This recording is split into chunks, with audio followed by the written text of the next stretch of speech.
பொள்ளாச்சியிலிருந்து 15 kilometre தொலைவில்ங்க 2 acre தென்னந்தோப்பு விற்பனைக்கு வந்திருக்குதுங்க.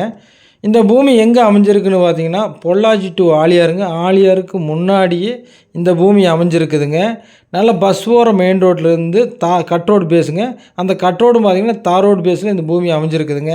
ஊரடி பூமி அமைஞ்சிருக்குதுங்க. அவுட்ரு லெட்டின் டாய்லெட்டோட இந்த பூமி அமைஞ்சிருக்குதுங்க.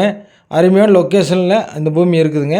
எல்லாமே செம்மண் பூமியாக அமைஞ்சிருக்குதுங்க. உங்களுக்கு சுற்றிலும் ஃபென்சிங் போட்டு நல்ல பராமரிப்பில் வச்சுருக்குறாங்க. தென்னை மரங்கள்லாம் பார்த்திங்கன்னா அளவு வயசு நாட்டு மரங்க. தென்னை மரங்களுக்கு ஒரு 4-5 வயதில் இருக்குதுங்க. அருமையான லொக்கேஷனில் அமைஞ்சிருக்குதுங்க. வாட்டர் சோர்ஸுக்கு பார்த்திங்கன்னா ஒரு போர் இருக்குதுங்க. அருமையான இந்த படுதா போட்டு தொட்டி ஒன்று இருக்குதுங்க. நல்ல பராமரிப்பில் வச்சுருக்குறாங்க. எல்லாமே அருமையான காய்ப்புத்திறன் இருக்குதுங்க. இந்த பூமி ஊரடி பூமி அமைஞ்சிருக்குது. இந்த பூமியில் பார்த்திங்கன்னா ஃப்ரூட்ஸ் வகைகளும் வச்சுருக்குறாங்க. இந்த மாதிரி பதிவுகளுக்கு நம்ம பேஜை ஃபாலோ பண்ணி வச்சுக்கோங்க. நன்றி, வணக்கம்.